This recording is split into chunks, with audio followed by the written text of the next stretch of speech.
வணக்கங்க.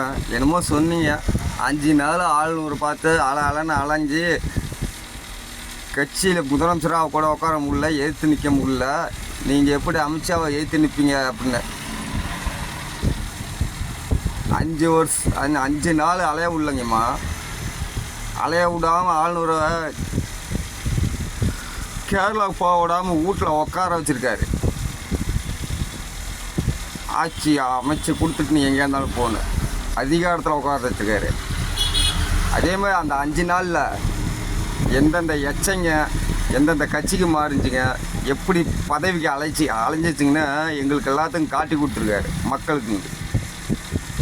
உங்கள் கட்சியிலேருந்து எத்தனை பேர் இப்படி விடாந்தானுங்க, இங்கேருந்து அங்கே ஆதரவு கொடுக்குறானுங்க எப்படிங்கிறத பார்த்தீங்க. இதை கூட புரிஞ்சிக்காமல் 5 நாளில் உங்களால் ஆட்சி அமைக்க முடியலன்னு வேறு சொல்கிறீங்க. இருக்கிற அத்தனை கட்சிக்காரங்க முகத்திரையை கிழிச்சிருக்காரு. பதவி தெரியல எத்தனை பேர் எப்படிலாம் அலையிறாங்கிறதையும் காட்டியிருக்காரு. முன்னே அதை யோசனை பண்ணி பாருங்கம்மா, அப்புறம் பேசுங்க.